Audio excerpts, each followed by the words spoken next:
Bonjour à tous, dans ce module, nous allons voir comment créer et administrer un compte utilisateur.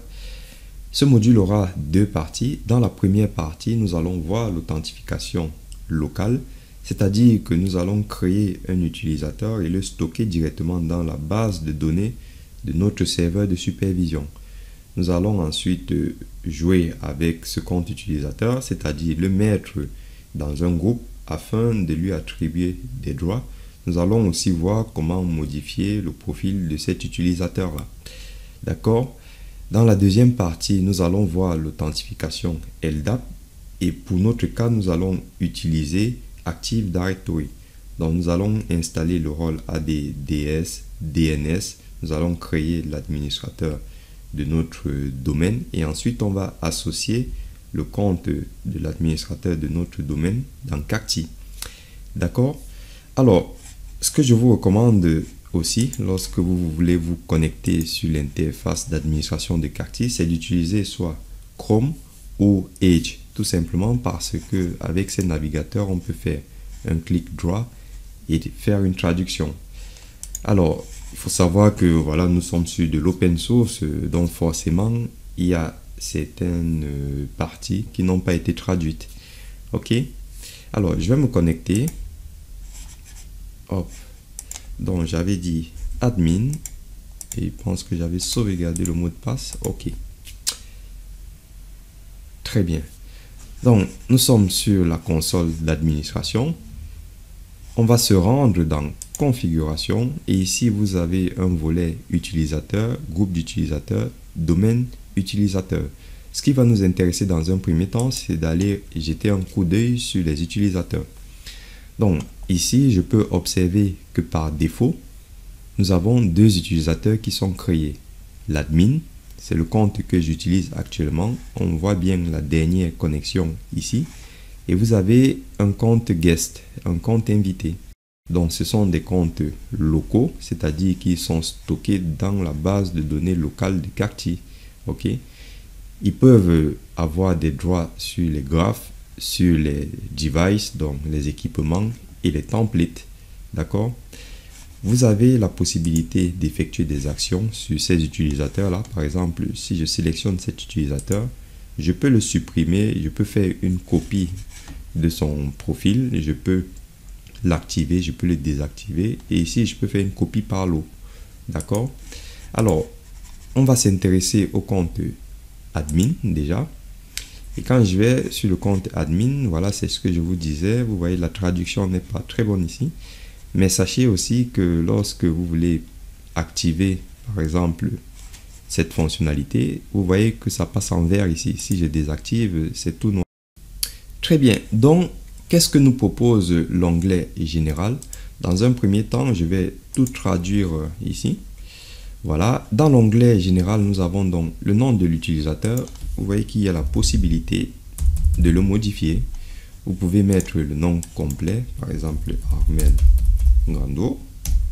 D'accord. Vous pouvez mettre une adresse email Armel, donc on va mettre Grando armel@yahoo.fr. Et ici, on peut mettre le mot de passe par défaut. D'accord.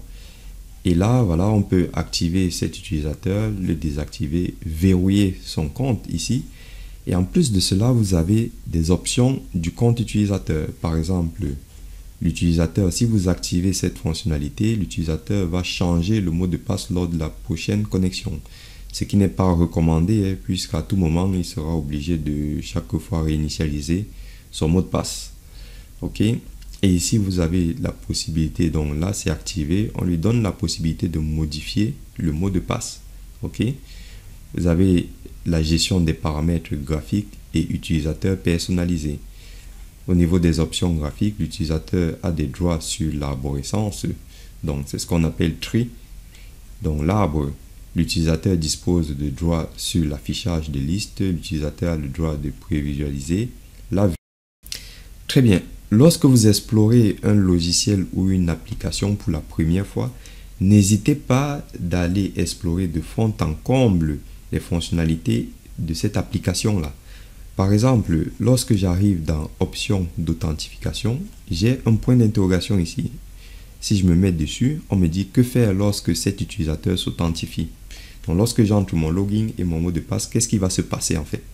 Vous avez des options ici, on vous demande d'afficher la page vers laquelle l'utilisateur a pointé son navigateur, de montrer l'écran console par défaut. Donc ça, c'est ce qui a été sélectionné. C'est la raison pour laquelle j'arrive directement sur console ici. Ou alors de montrer l'écran des graphiques par défaut. Donc je vais arriver directement sur les graphiques ici. D'accord? Aussi, vous avez le domaine d'authentification. Donc pour notre première partie, on va utiliser l'authentification locale. Donc on crée des utilisateurs locaux. Et pour la deuxième partie, on va utiliser LDAP. D'accord? Donc, vous avez les autorisations. Alors, je vais annuler comme ça. Alors, je vais faire un retour plutôt. Je continue. Donc, je vais revenir ici. Ici, vous avez des autorisations. Par exemple, vous pouvez décider que cet utilisateur ne peut pas voir les graphiques. Donc, vous décochez. Je ne vais pas les faire tous. Donc, vous avez compris le principe. Et ici, vous avez l'onglet pour gérer les groupes. Actuellement, nous sommes dans le groupe Default. Vous avez des numéros de groupe. Alors, ça, c'est pas trop top. On va le laisser sur Default. Et ensuite, quand on va créer notre utilisateur, on ira nous-mêmes créer nos groupes. Vous avez du coup les permissions pour les graphes ici. Donc, cet utilisateur-là peut aller afficher ces graphes-là. D'accord? Vous avez les permissions pour les devices ici. Pour l'instant, on ne supervise aucune machine, donc on ne peut pas voir les permissions ici. Vous avez les plugins ici et vous avez l'arborescence ici. D'accord? Ensuite, vous avez des paramètres pour le profil utilisateur. Par exemple, si je crée un utilisateur, actuellement, je suis sur le thème sombre. Si je crée un autre utilisateur, je peux lui dire, lorsque toi tu vas te connecter, tu n'auras pas le thème sombre, tu auras le thème classique. OK? Et ensuite, vous avez tout un tas de paramètres ici, comme la langue, afficher le titre du graphique, masquer, désactiver. Enfin, vous avez plein de paramètres là. Donc, tout ça, c'est compréhensible. Je passe vraiment dessus parce que vous avez vraiment le temps de tout lire et le temps de tout tester. D'accord? Donc, ici, par exemple, si je veux mettre le format de la date, je peux choisir de mettre un slash ou bien des tirets ou bien des points. OK? Très bien. Nous allons passer à la pratique. Je vais revenir ici. Nous allons créer un utilisateur. Je vais l'appeler Armel. Donc ça, c'est le nom de la session.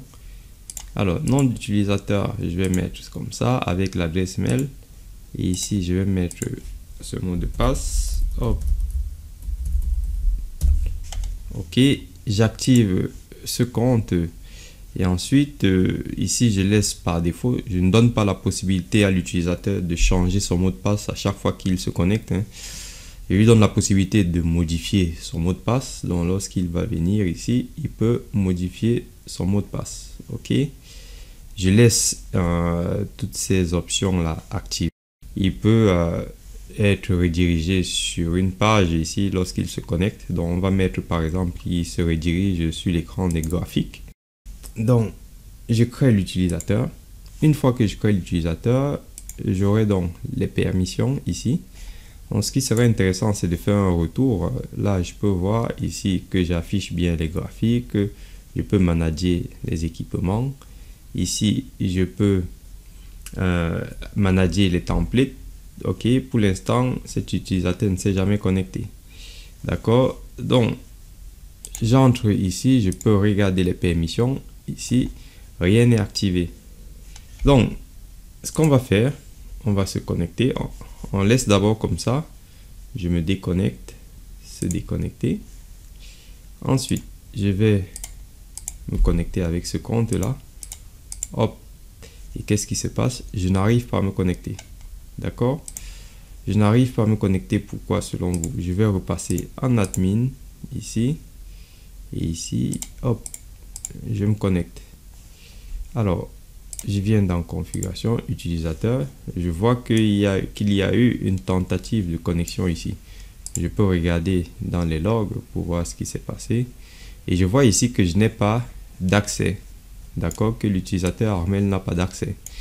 Donc cela signifie quoi? Si je repasse à la console ici, je repasse utilisateur, hop.